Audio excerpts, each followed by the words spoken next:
Mpendwa katika Kristo, mwanaekrezi mwenzangu, shalom.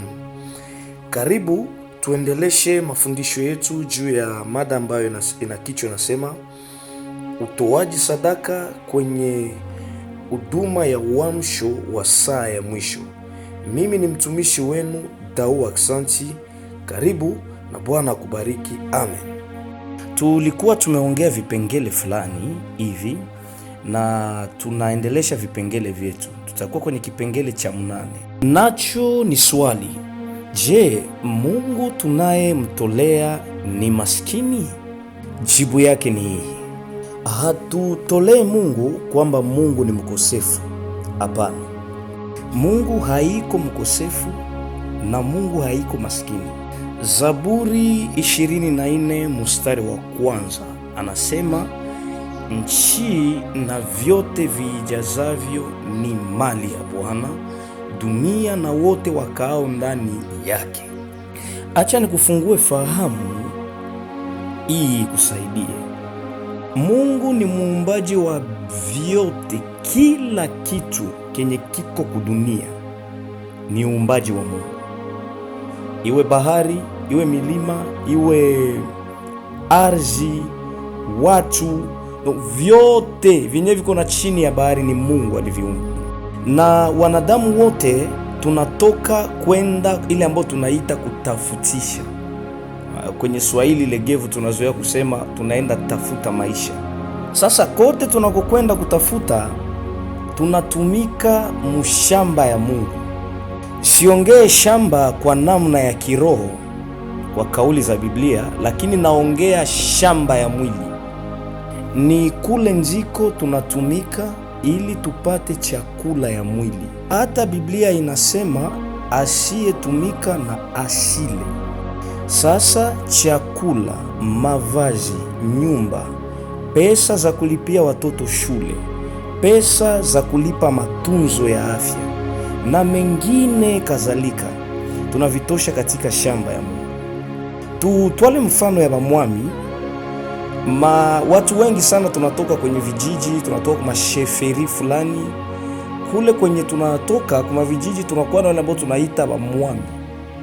Mwami ni kiongozi wa ile sheferi yote mzima, na budongo ya sheferi inakuwaka ya mwami. Mwami njo mwenye anagabula kwa watu, na kwenye kijiji batu yote banatafutaka faveur ama kibali ya mwami. Njo naona banalomba audience, banataka waingie kuonana na mwami ule wanamuita mwenye budongo, na wanapopokelewa na mwami hawaende mikono mitupu. Wanatayarisha ngombe, wengine wanakuwa wanatayarisha mbuzi, wengine kitu fulani kadhalika, nao wanapokelewa kwa mwami. Sasa huyu ndio mwami wa dunia ya mwili. Mungu ni mwami wa bamwami, mufalme wa wafalme. Bale bamwami wenye tunaendaka kuwaheshimu, kwa sababu tunajua hatuwezi enda kwa mwami mikono mitupu. Wana Mungu aliye zaidi yao, na yule Mungu aliye zaidi yao ndiye Mungu ambaye mali yote ya ulimwengu ni mali yake. Anake na bamwami betu ni bajera ba Mungu. Mungu ndio aliruhusu baingie kubabwami. Mungu ndio aliruhusu bakuwe ba president de la republique wengine. Mungu ndio alishimika barua wenye balidomine dunia kwa wakati fulani. Viongozi ba gouverneur bale bote Mungu ndio alibaweka. Kama mwami mwana kushinda mali parce que unaireconnaître, unaweza enda kwake na sadaka, ama hauwezi ukaenda kwake mikono mitupu. Mara ngapi sasa kama ukienda mbele za Mungu? Ndio maana sheria ya Mungu ilikataza, Kumbukumbu la Torati 16:16, kwamba watoto wa Israeli wasiingie mbele za Mungu mikono mitupu. Leo Wakristo wengi tunakuwa na hii tatizo sana. Huko bakristo wenye bato wake kukanisa, anajiuliza ndatolea Mungu ama anajiuliza niko na nini yenye mimi naweza patia Mungu. unajidanganya. Kama na wewe ni miongoni mwa watu ambao wanakuwa na ile fikra ndani ya mioyo yao, unajidanganya, unajikosea mwenyewe. Kuna wengine ambao wanafanya kipimo kia namna wanavyoweza kutolea Mungu kufuatana na kiwango ya maisha ya pasteur wao. Ndio maana utakutana kuna wale ambao hawatoe kanisani sababu anafikiri kwamba ninayemtolea ni mchungaji. Mbona mchungaji hakose kitu? Na kuna wale wengine ambao pia hawatoe sababu wanajiambia kama huyu mchungaji hana maisha, hana kiwango ya maisha. Pengine ni mchungaji ambao mnamuona kwa macho ya mwili, mnamuona ni maskini, hana kitu. Na kuna wale ambao wanajiambia kama huyu amekuja kutafutia mali na kutajirika mikononi mwetu. Hiyo ni akili za samani kuisema hivi, lakini akili za ujinga na kutokujua. Ni Mathayo 25 ukianzia mstari wake wa 32, ndipo utakutana Yesu iko na zungumza habari za siku atarudia. Anasema siku atarudia katika utukufu wake, ataketi juu ya enzi yake ya ufalme, na ataita watu wote wa mataifa yote, na atatwala wamoja atawatia kuume na wengine atawatia kushoto. Wale wa kuume atawaambia hivi, nyinyi mje mwingie katika ufalme wangu ambao uliandaliwa juu yenu tangu misingi ya ulimwengu kuwekwa. Kwa sababu nilikuwa njaa mlinilisha, nilikuwa uchi mukanivika, nilikuwa mgeni kwenu na mukanipokea, na mengine kadhalika. Sehemu nyingine anasema nilikuwa mfungwa kwenye jela mkakuja kuniona. Kuna mifano mengi ambayo anasema pale, na wale watu wanamuuliza hivi, sasa Bwana, ni siku gani sie tulikuonaka uko njala na tukakupatia chakula? Ni siku gani tulikuona uko uchi tukakuvika? Ni siku gani tulikuona kwetu na kuya kama mgeni tukakupokea? Ni siku gani ambayo tulikuona unafungwa kwenye jela na tukakuja kukuona kwenye jela?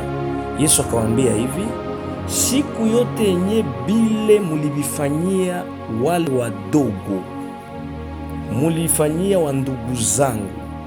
Haiko wao ndio mulikuwa mnafanyia, lakini ni mimi ndio mulikuwa mko mnafanyia.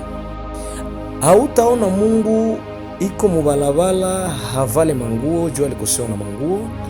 Hautaona Mungu akwambia lilala njala, lakini Mungu analalaka njala mubatu benye balikosa chakula. Mungu anakuwaka etranger a travers batu benye balienda tembea kiugeni sehemu fulani. Mungu anakuwaka mfungwa a travers bale bafungwa benye wanafungwa. Ni nani ule ambaye alielewa kama nikitoa kanisani siko natolea mwanadamu, lakini ni Mungu ambaye ananipatia kibali, naingia kwenye shamba yake, ninatumika, ninapata chakula, ninapata namna ya kulisha jamaa yangu, ninatembea kwenye kazi zangu za mikono na ninapata kibali. Kwenye wengine walirudia hawakuvuna kwenye shamba zao, wewe ulirudi ulivuna. Kwenye wengine walirudia biashara zilihomba, wewe ulirudia na umeingiza faida. Wale wateja waliokuja nunua biashara yako ni watu wa Mungu ambao Mungu ndiye alielekeza miguu yao kufika mpaka sehemu ya kwako. Diplome yenye ulipata haukuipata kama una akili kupita watu wengine. Kuna wale ambao walisoma sana na walikosa zile diplome. Ndoa ulipata haukuipata sababu ulikuwa mrembo kupita wengine, lakini kuna wale ambao ni warembo, ni wa malaya. Ule mume ambaye alikuja kuleta mali kwenu, alikuja kuileta ni mtu wa Mungu ambaye Mungu alimwelekeza uende, nina mke ambaye nitakupatia, na Mungu akamfikisha kwako. Zile pikipiki unazipanda na unatembea katika ulinzi, unapita sehemu fulani unakutana wamemaliza kugongana na watu wamekufa. Wewe umehesabia mwaka mzima inapita, kila siku juma inaanza, juma inaisha, unaona mkono ya Mungu. Juma inaanza, juma inaisha, unaona mkono ya Mungu. Lakini ukifuata taarifa za habari, kwenye taarifa utakutana wamama walikufa, wababa walikufa, vijana, wazee, watoto wadogo, lakini wewe umefanyikiwa kuwa hai. Na ile yote ni kibali ambayo unapata katika shamba ya Mungu. Nasema siongelee shamba ya roho, lakini hapa nakuwa nikiongelea shamba ya mwili.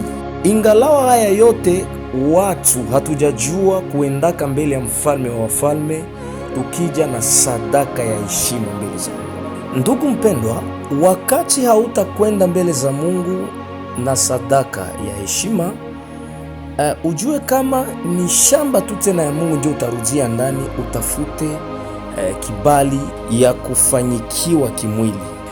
Haraka nikupe kipengele cha 8 cha 9.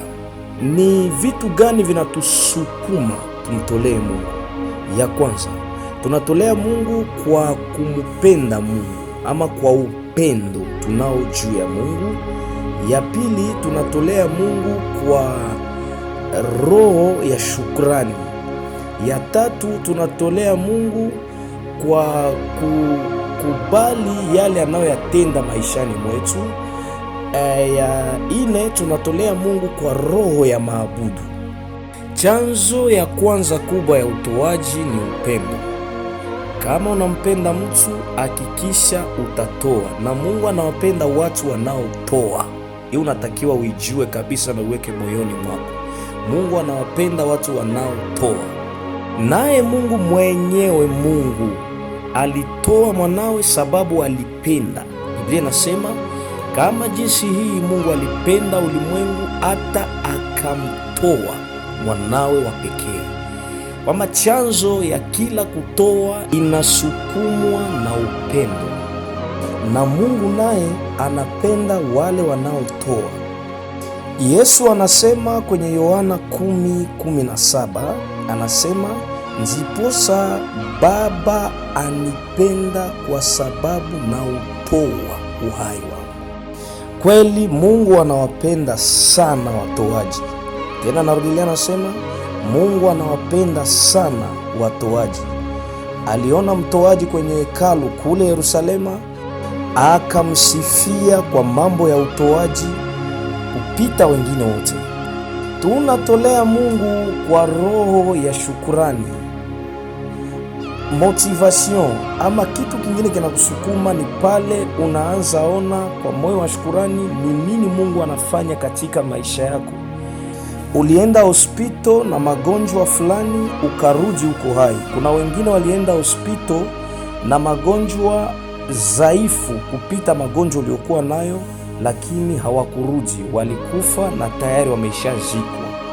Ulisafiri na ndege ama ulisafiri na mashuka sijue na gari, ukaenda na ukarudia, mara unakwenda na unarudia. Ni mara ngapi umepita kwa hizo njia, unakutana gari zilipinduka, gari ziligongana, ndege ilianguka toka angani, ama mashua zilizama. Lakini wewe miaka na miaka umeendelea kusafiri, unaenda na unarudia. Sio uwezo wako, ni kitu ambayo kinatokana na Mungu. Na sio hiyo tu, ni mengi sana zaidi ambayo Mungu anaitenda zaidi na zaidi katika maisha yetu. Hiyo natakiwa hiyo msukumo kwetu ambayo itatufanya ukienda mbele za Mungu kuomba, ukienda mbele za Mungu kwenye maabudu, ukienda mbele za Mungu usijue kwenye ibada ya mafundisho na mipango zingine kadhalika, usiende mbele za Mungu mikono mitupu. Tunatolea tena Mungu ni kwa roho ya maabudu.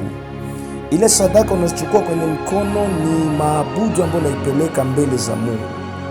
Maabudu ya kweli sio tu pale unapoingia kwenye magoti unasema unaenda kumwabudu Mungu. Hapana, tunamwabudu Mungu kama pia mali zetu nazo zinaabudu Mungu, nazo unazinyenyekeza mbele za Mungu. Usipige magoti mbele za Mungu kunyumako ukiweka mali zako kando. Unatakiwa uingie mbele za Mungu, mheshimu kwa maabudu, na mali zako pia nazo zielekee mbele za Mungu kwa kumwabudu. Kipengele cha 10, sadaka zinamwalika Mungu. Je, unajua kama sadaka zako zinamwalikaka Mungu akuje? Sadaka ni kitu ya kwanza ya kabambi, tena narudilia nasema kitu cha kwanza kia kabambi mulimwengu ya roho, kenye kinaitaka Mungu. Mungu anatoka mwenzi yake, Mungu anakuya angalia ni nini naendelea. Kuna mambo mengine ambao huwa yanaitaka Mungu kutoka kwenye enzi yake, lakini sadaka usiichukue rejareja. Kama wewe ni mtu ambao na maisha ya sadaka, ujue kama unaishi maisha ya kumwalika Mungu kila siku akuje aonekane katika maisha yako, akutendee, akupe kibali na mkono yake ibaki kikaa kwako. Angalia tu sadaka ya Nuhu ilifanya nini. Baada ya kutoka katika safina, Nuhu alifanya sadaka. Alipoteketeza, harufu ya sadaka ikafika kwenye enzi ya Mungu. Mungu akakuja ongea pale, njo Mungu anaongea nasema, dunia nimeiharibisha na mai, imekuanzia leo sitaiharibishaka tena. Mungu alisikia harufu ya sadaka ya Nuhu. Kumbe sadaka zako zinaweza zikamfanya Mungu aongee fasi ambako hakukusudia kuongea. Wewe unaweza ukawa unatoa sadaka, kumbe watu walisema wanataka kukuua. Mungu kwa kuona sadaka zako anakiri maneno na kusema kwamba hautakufa, utaishi. Musadaka zako ndio watu wanaweza kuwa walisemaka hautapataka kazi maisha, lakini Mungu kwa kuziona, Mungu anaongea, sababu sadaka zinamvutia Mungu, zinamwalika Mungu, anakuya na anaongea maneno. Walisema hautapata kazi, Mungu anasema nitakupa kazi, tena sio mwaka kesho, mwaka huu ninaikupatia. Mungu anawajua watoaji na Mungu anapenda sana watoaji. Kipengele kia 11, na hapa ndiko ninataka mpendwa mwana ekrezi unisikie sana, sababu hapa ndipo chanzo ya somo yetu iko. Naanza niingilie maneno vistari ambavyo vinahusu sana teme yetu yenye nasema utoaji sadaka kwenye huduma ya uamsho ya saa ya mwisho. Ninataka kabisa unipe mashikio mwana ekreze mwenzangu, hii vipengele ambavyo vinafuata kuanzia kipengele kia 11, vipengele ambavyo vinatuhusu sana kiupekee. Kipengele kia 11 kinasema hivi: sadaka na maisha ya sadaka ni miongoni mwa vitu vinafanya msingi ya huduma za uamsho wa kiroho. Yale ambayo nitaongea ambayo itakuwa kama vile na kupita, afadhali unirudilie, uniulize swali, nitakujibia. Kwanza uanze jua hivi, hakuna wokovu yenye mutu yeyote iko nayo yenye haikupita mumlango ya sadaka, na ile sadaka ni Yesu Kristo. Manake Mungu kwa kuokoa ulimwengu, Mungu alitoa sadaka. Manake chanzo ya wokovu yote, ufalme ya Mungu tutaingiaka ndani, tunaenda riji ufalme ya Mungu, c'est parce que Mungu alitowaka. Kama Mungu hangitowaka hakuna mwangiokoka. Kama Mungu hangitowaka hakuna mwenye angiingia katika ufalme wa Mungu, sote tulikuwa wa kuangamia. Ile verse ya Yohana 3:16 inasema hivi: kwa maana jinsi hii Mungu alipenda ulimwengu hata akamtoa mwana wake wa pekee, ili, sikia objectif ama kiini ya Mungu. Mungu alilenga kwamba kila amwaminie asipotee. Mungu alimtoa ili kila amwaminie asipotee. Kikina kufanya hautapotea ni kwa sababu Mungu alitoa. Manake kanisa ya Kristo tunajengwa juu ya msingi ya utoaji sadaka ya Mungu. Kwenye msingi kuna sadaka ambayo inatoka katika upendo wa Mungu, ama yenyeko motive na upendo wa Mungu, ambao msukumo wa Mungu kutoa ilikuwa ni upendo, na kanisa limejengwa juu ya Yesu Kristo ambaye Yesu Kristo mwenyewe kwanza ni sadaka ambayo Mungu alitoa.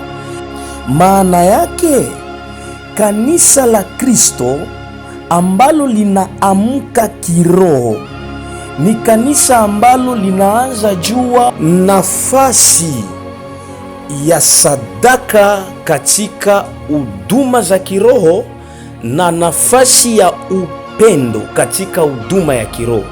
Uelewe kumbe katika ulimwengu ya Mungu upendo na sadaka vinatembea pamoja, kwa maana Mungu alipenda hata akatoa.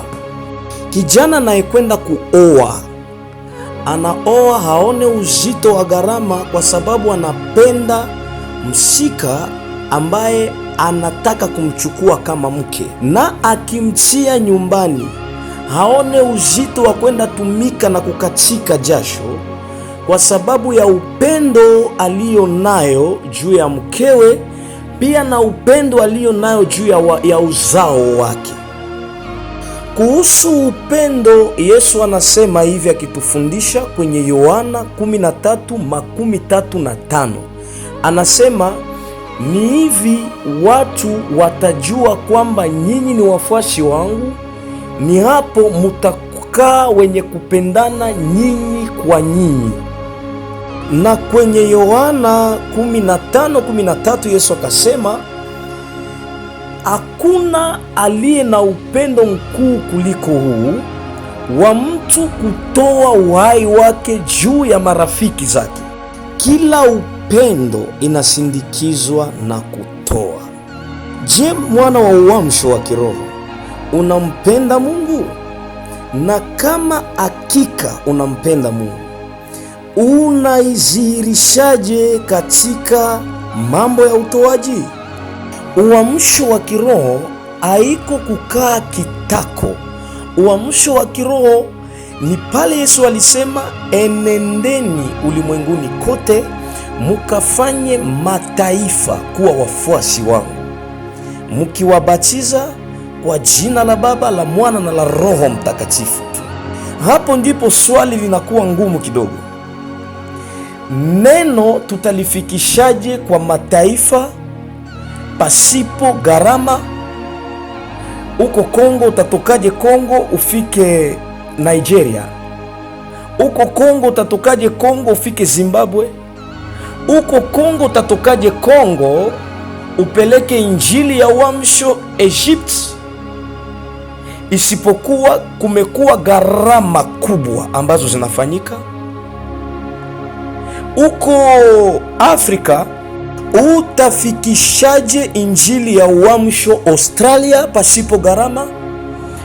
Utafikishaje injili ya uamsho nchi za Asia pasipo gharama? China, Inde, Indonesia, Iran, tutafikishaje injili za uamsho huko pasipo gharama? Lile neno tunalolipeleka huko, tunalipeleka ni neno tunalipeleka kwa bure, sababu Bwana alisema mulipewa bure nanyi mtatoa ni kwa bure. Lakini kusema kazi zile zitimilike kunatakiwa kuwe gharama. Ndio maana ni vigumu uamsho itikise dunia pasipokuwa gharama zikubwa kwa njia za sadaka. Ukikaa kanisani, tunaanza mwaka inaanza, mwaka inaisha, tunashirikiana, tunasifu Mungu. Asante kwa sababu tulianza mwaka tunamaliza. Asante Mungu kwa sababu tulianza mwaka tunamaliza. Lakini kwa mambo ya kuamsha watu wanaolala usingizini katika mataifa, hakuna chochote tunachokifanya. Sikia nikwambie, ikiwa kwa mambo ya utoaji tutabaki wadhaifu, ni vigumu sana uamsho hii tunayoita uamsho wa saa ya mwisho tuizihirishe kwa mataifa. Sikia, watu wanalala katika mataifa. Kwenye nchi za Afrika watu wanalala usingizi. Bibi harusi ya Kristo, wateule wa Mungu wengi wameingia katika usingizi, na usingizi ambao wamelala Kuna wengine wako hata kwenye makanisa, wamelazwa kwenye makanisa. Unaona, ni samani, wamelazwa kwenye makusanyiko, naweza nikaita vile liuelewe.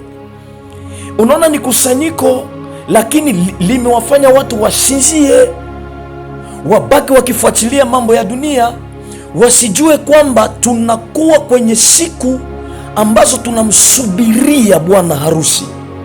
Tunasubiri mlio wa parapanda. Nchi za Ulaya ndio tusiseme sasa, kule ni hatari tena. Amerika, Europe, ile ambayo tunaita Ulaya, Asia, Oceania, sehemu zote zile za Ulaya kule ni hatari tena hatari.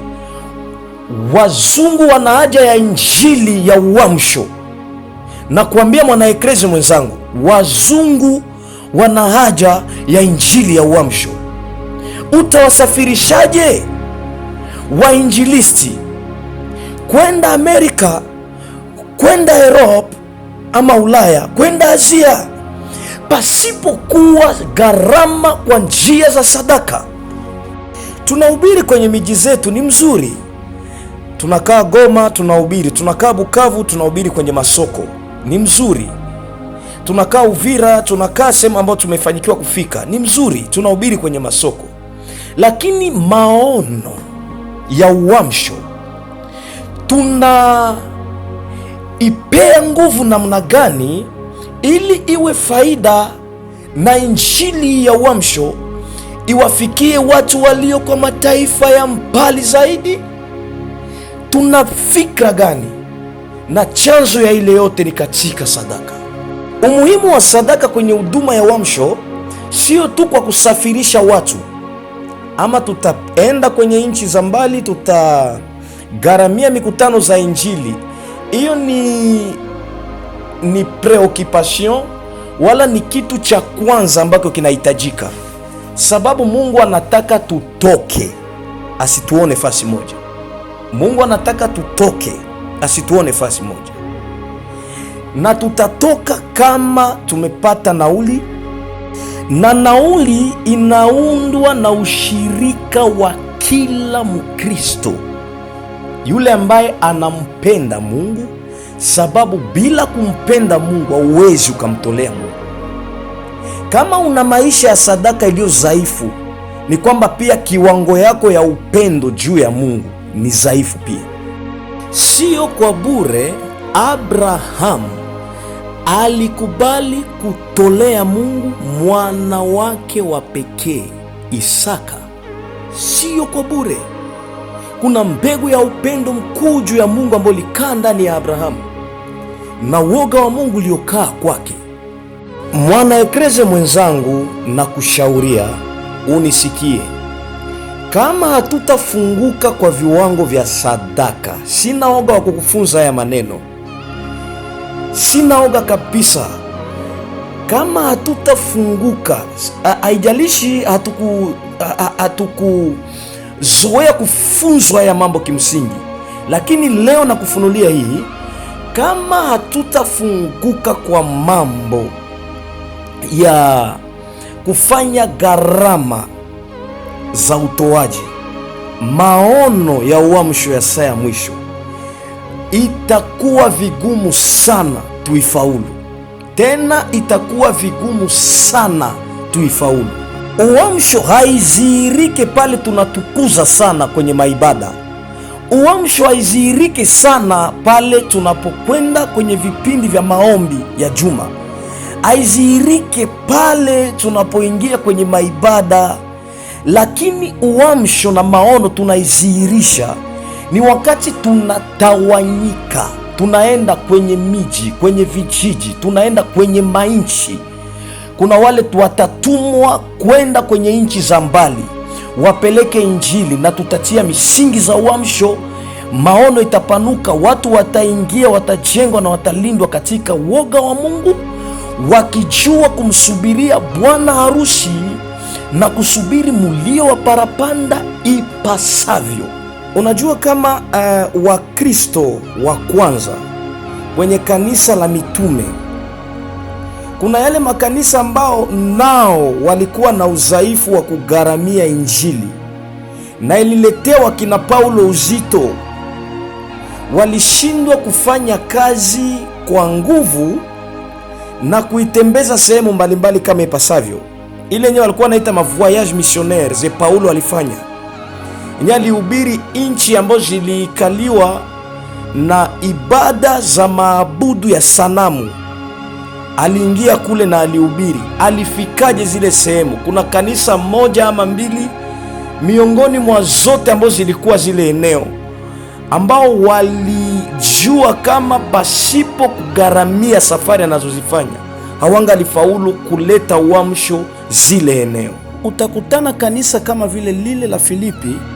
Paulo anawaongelesha akisema hivi, tukienda kwenye Wafilipi sura 4 mstari wa 15 na mpaka 18 yake, anasema nanyi pia ninyi wenyewe mnajua, enyi Wafilipi, ya kuwa katika mwanzo wa Injili nilipotoka Makedonia, hakuna kanisa lingine lililoshirikiana nami katika habari hii ya kutoa na kupokea, ila ninyi peke yenu.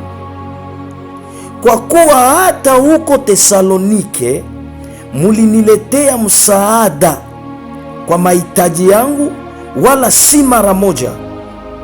17 ni kwamba nakitamani kile kipawa, asamani, si kwamba nakitamani kile kipawa, maana sitamani kupewa, bali nayatamani mazao yanayozidi kuwa mengi kati ya hesabu yenu.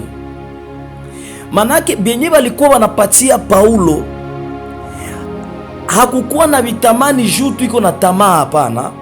Alivikubali ni kwa sababu faraja yake ilikuwa ni kuona sadaka na matoleo ama utoaji wanaoifanya kwa kusamini kazi za utume anaofanya akitembea hapa na pale kwenye miji na mainchi kuwaamsha watu, zinazaa matunda, na matunda yake ilikuwa ikionekana katika kuongezeka kwao kihesabu.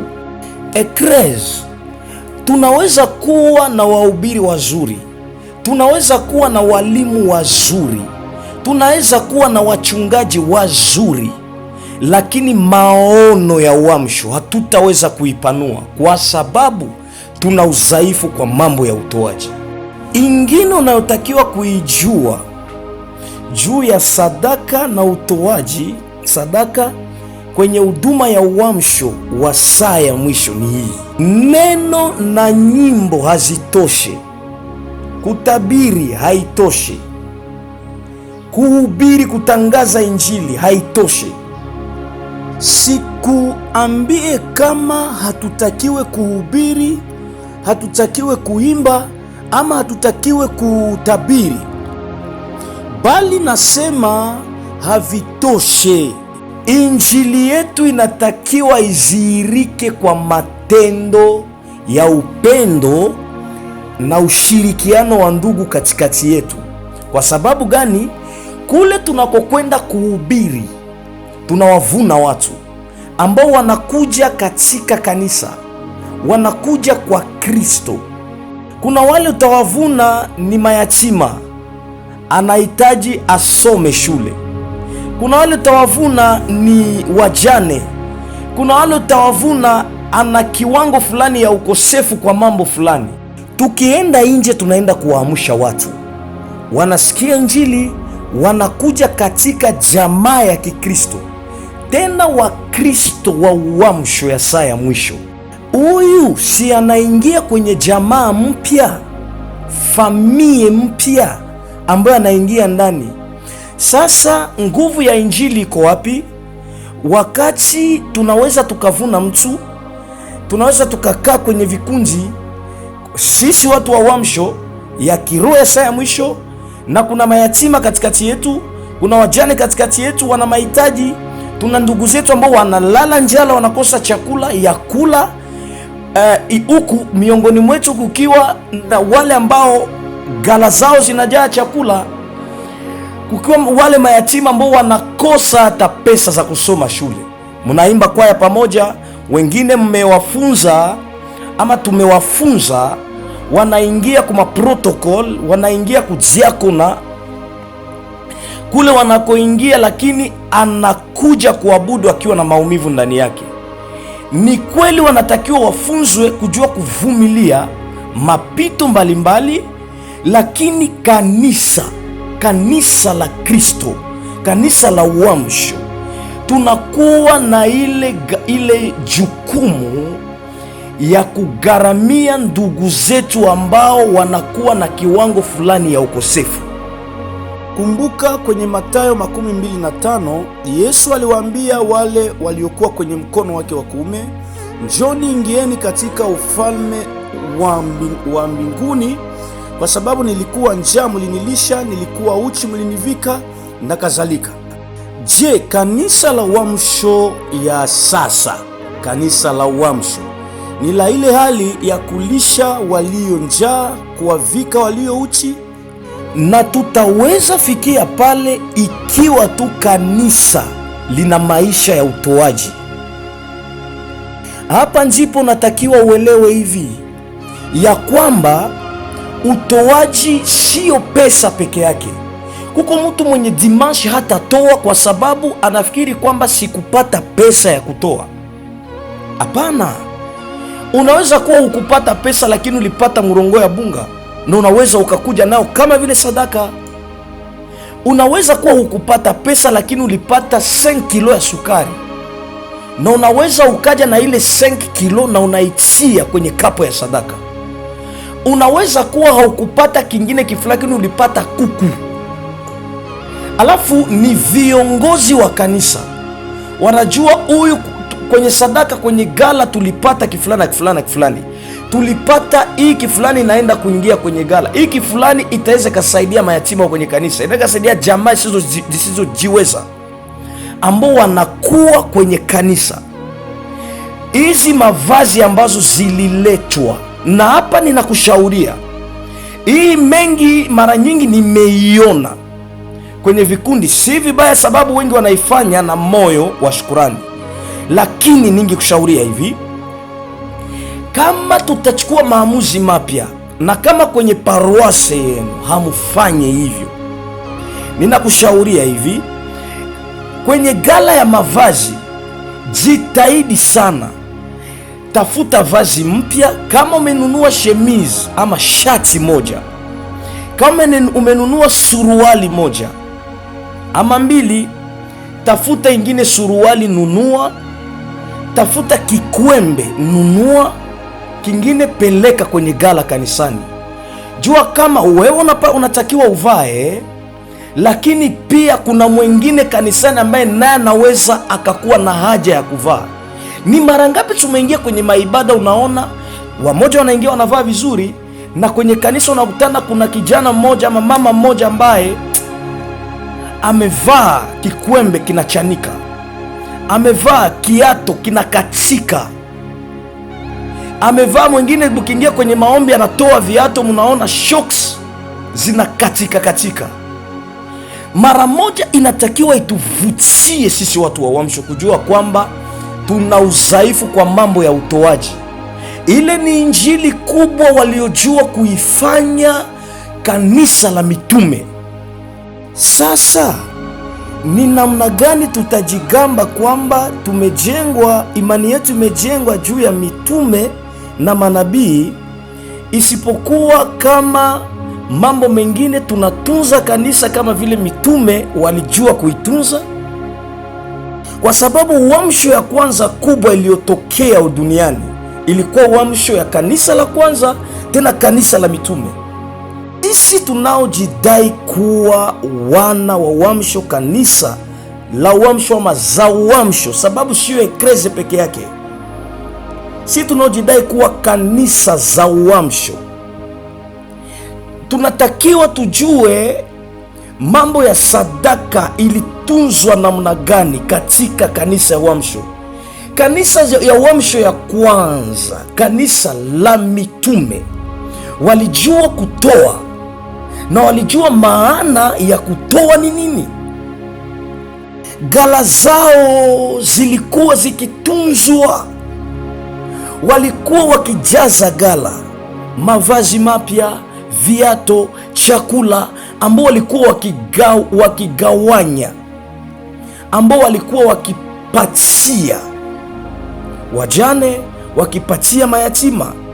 Hadi ikawa siku moja kwenye kitabu cha Matendo ya Mitume sura 6 mstari wa kwanza, ukisoma Biblia inasema hata siku zile wanafunzi walipokuwa wakiongezeka hesabu yao, palikuwa na manunguniko ya Wayahudi wa Kianuni wa Kiyunani juu ya Waebrania, kwa sababu wajane wao walisahauliwa katika huduma ya kila siku. Mfrançais wanasema dans la distribution de chaque jour. Ekreze, ninakujilia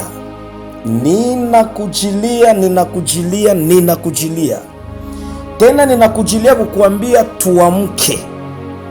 Ndio utaniambia tumeamka, sababu tunakuwa watu wa maombi, sababu tunajua kumtafuta Mungu kwa njia ya neno na mafundisho, lakini misingi za uamsho bado hatujaziketisha ipasavyo. Kama tutakuwa na uamsho ambayo haijengwe kwenye misingi fulani zingine za muhimu, na kuambia hatutaweza panua maono yetu ipasavyo. Tutautangazia watu Injili, tunatakiwa tufanye gharama, sadaka. Uamsho bila sadaka ni uamsho dhaifu. Uamsho bila utoaji sadaka ni uamsho dhaifu sana, hatutaweza kupanuka. Inawezekana tuwe na ile kiwango ya utoaji, watu wa uamsho ambao wana kile kiwango kia utoaji ambacho kwa sadaka zetu tunakuwa na uwezo wa kusafirisha watu, tunakuwa na uwezo wa kugharamia wale watumishi wa Mungu ambao wanakesha juu ya nafsi, wachungaji wa makanisa. Inawezekana tuwe na kiwango ya utoaji ambao tunakuwa kapable ya kugharamia wayatima na wajane katikati yetu, ya kulipa shule za mayatima, za kuwagharamia wanawale, kuwavalisha wale ambao wanakosewa na mavazi. Ndio mitume kwa kanisa la kwanza walikuwa wanaishi vile. Sasa leo tuambie, pengine picha ya kanisa imebadilika, pengine kanisa la leo ni kanisa la kisasa, kanisa la leo ambalo linatakiwa mambo mengine ya kanisa la kale tusilichukue kwa kizazi hiki. Je, ni swali unijibie ama ujijibu peke yako ndani yako? Kanisa la uamsho, tuamke na tutaona Mungu mzima na tutaona baraka zilizo tele. Mimi nataka haya maneno ambayo nimekupeperushia leo uisikie, uitafakari, uchukue maamuzi, sababu kwa siku ijayo nitakuja kumalizia hii mafundisho. Troisième partie ama sehemu ya 3 nitakuja kumalizia hii mafundisho, na namna nitaimalizia, nitakuja na maneno mengine mazito lakini ambayo itatusaidia sana. Nitakuja na maneno mengine muhimu ambayo itatufungua akili na ufahamu, sababu tumeingia kwenye mtego ya shetani sana. Tena ninakuambia, bila maisha ya utoaji katika uamsho, tuko kwenye mtego ya shetani, na ile mtego tunakuwa kwenye hatari ya kunaswa. Mungu akubariki we ambaye umesikia hii mafundisho. Najua kuna sehemu ambayo pengine huwa hautafurahi, lakini nakutakia Roho Mtakatifu akuwezeshe kuisikia na uchukue maamuzi mapya. Tujenge kazi ya Mungu, tuwe kanisa la uamsho ipasavyo. Mungu, ninabariki huyu mama katika jina la Yesu. Nabariki huyu baba katika jina la Yesu. Ninabariki huyu dada katika jina la Yesu. Huyu kijana ambaye anasikia mafundisho, nambariki kwa jina la Yesu. Acha Mungu akuwe impacte na hii mafundisho, limjenge na limfungue fahamu na akili katika jina la Yesu Kristo. Ninamwombea ushirika wa Roho Mtakatifu ili tuingie kwenye hatua mpya za imani kwa jina la Yesu, amen.